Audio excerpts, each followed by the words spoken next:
제143편 사마리아를 거쳐서 5. 시카의 여인. 주와 12사도가 야곱의 우물에 도달했을 때 그들은 잠시 이 지역에 머물기로 했기 때문에 예수는 여행의 피로로 우물 옆에서 쉬었고 빌립은 시카에서 음식과 텐트를 나르는 일을 도우려고 사도들과 함께 갔다. 베드로와 세베대의 아들들은 예수와 함께 남고 싶어 했지만 예수는 그들에게 내 걱정은 하지 말라. 이 사마리아인들은 친절할 것이다.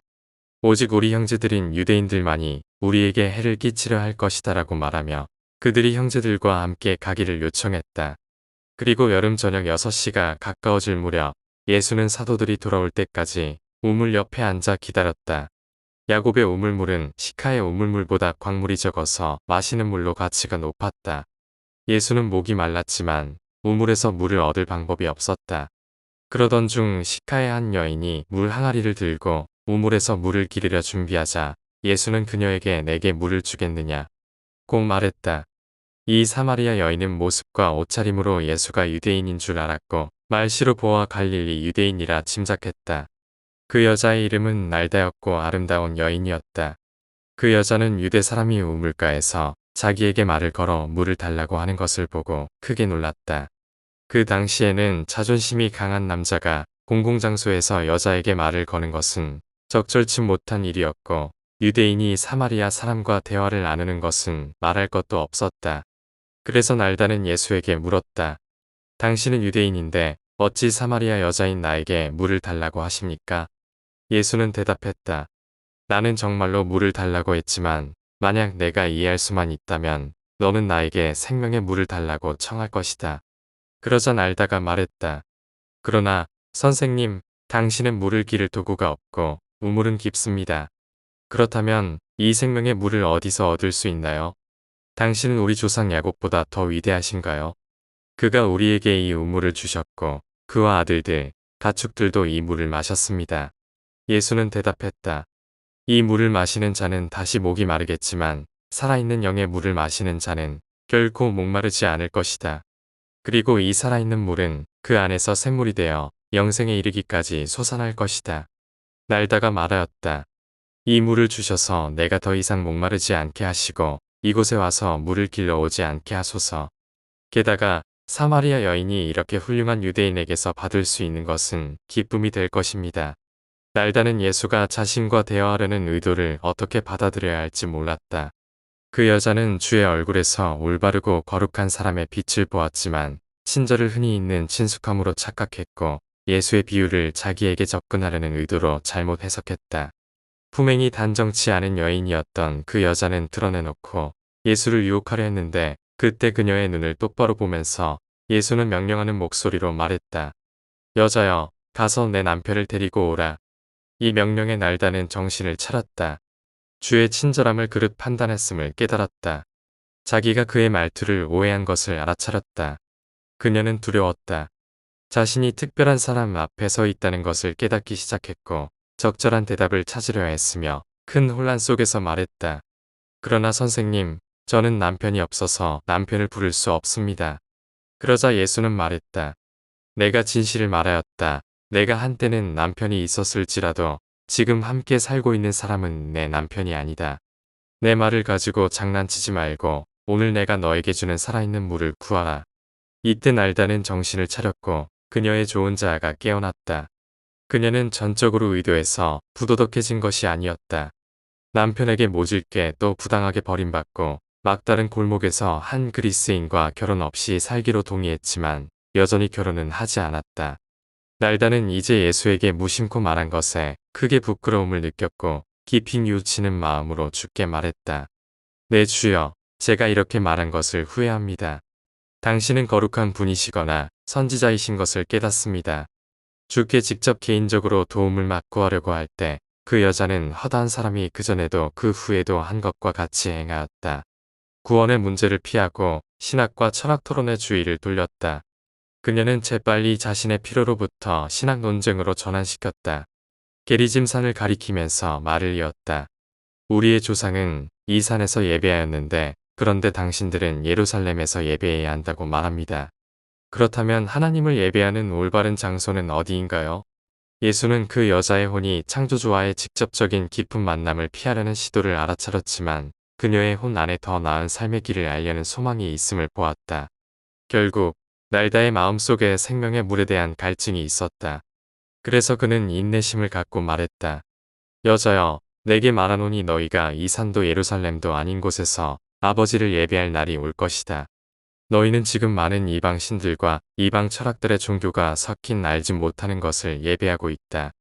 적어도 유대인들은 누구를 예배하는지 알고 있다.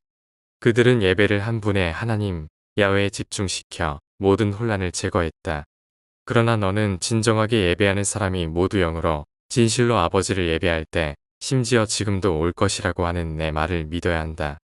이는 아버지가 바로 그러한 예배자를 찾기 때문이다. 하나님은 영이시니 그를 예배하는 자는 영과 진리로 예배해야 한다. 너의 구원은 다른 사람들이 어떻게 예배해야 하는지 또는 어디에서 예배해야 하는지를 아는 것에 있지 않고 내가 지금 너에게 주고 있는 이 생명의 물을 내 마음에 받아들이는 데 있다. 그러나 날다는 땅에서 자기의 개인 생활과 하나님 앞에서 자기 혼의 처지에 관한 거북한 질문에 대한 논의를 피하려고 다시 한번 애썼다. 한 번 더 일반 종교에 관한 질문을 택하고 말했다. 예, 알고 있습니다. 선생님, 요한은 교화자가 오는 것에 대해 전파했는데 그는 구원자로 불릴 것이요.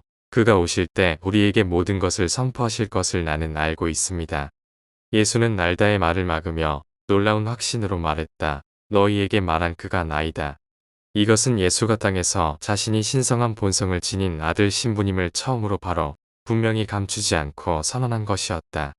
그것도 한 여자에게, 사마리아 여인에게, 이 순간까지 남자들 눈에 의심스러운 성품을 가진 여자에게 선언하였다. 그러나 신성한 눈은 자신이 원해서 죄를 짓기보다는 반대로 죄를 짓도록 강요된 것을 보았다. 그 여자는 지금 성실하게 온 마음을 다하여 구원을 바라는 인간 혼이었고 그것으로 충분했다.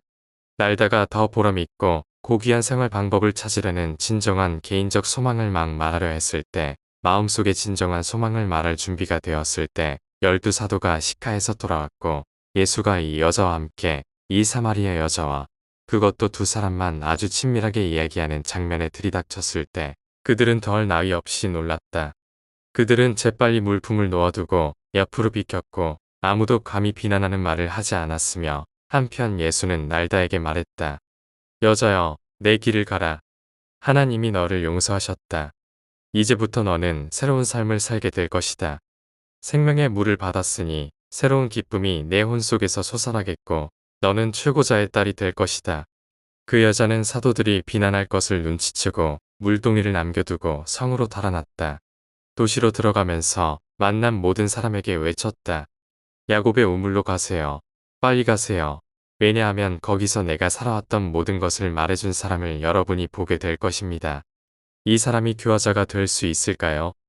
해가 지기 전에 큰 무리가 예수의 말씀을 들으려고 야곱의 우물에서 모였다. 그리고 주는 생명의 물, 깃드는 영이 주는 선물에 대하여 그들에게 더 말씀했다. 사도들은 예수가 여자, 그것도 의심스러운 성품을 가진 여자, 아니 부도덕한 여자와도 기꺼이 말씀하시는 것을 보고서 받은 충격을 결코 떨쳐버리지 못했다. 여자, 아니 이른바 부도덕한 여자도 하나님을 아버지로 택할 수 있는 혼을 가졌고 이로써 하나님의 딸이요 영생을 받을 후보자가 된다는 것을 예수가 사도들에게 가르치기는 무척 어려웠다. 19세기가 지난 뒤에도 많은 사람이 주의 가르침을 깨닫기를 꺼려하는 똑같은 태도를 보인다. 기독교조차 그리스도의 삶의 진리가 아니라 그가 죽은 사실을 중심으로 끈질기게 쌓아 올렸다. 세상은 예수의 비극적이고 슬픈 죽음보다 행복하고 하나님을 드러내는 그의 삶에 더욱 관심을 가져야 한다. 날다는 이튿날 이 이야기를 전부 사도 요한에게 말했지만 그는 다른 사도들에게 전혀 말하지 않았고 예수도 12사도에게 이 일에 대하여 자세히 말하지 않았다. 날다는 요한에게 예수가 자신에게 내가 살아온 모든 일을 말했다고 전했다. 요한은 여러 번 예수께 이 날다와 이야기한 것에 대해 묻고 싶었지만 결국 묻지 않았다. 예수는 그녀에게 단 한 가지 자신에 대한 사실만을 말했지만 그의 눈빛과 그녀와의 대화 방식이 그녀의 복잡한 삶을 한순간에 회상하게 만들었고 그녀는 모든 자아가 드러남을 주의 눈빛, 말씀과 연결지었다. 예수는 그녀에게 5명의 남편이 있었다고 말하지 않았다. 그녀는 남편에게 버림받은 후 4명의 다른 남자와 살았고 그 순간 예수가 하나님의 사람임을 깨닫게 된 순간 과거가 너무 생생하게 떠올랐다. 그 후 그녀는 요한에게 예수가 정말로 자신에 대해 모든 것을 말씀하셨다고 반복해서 말했다.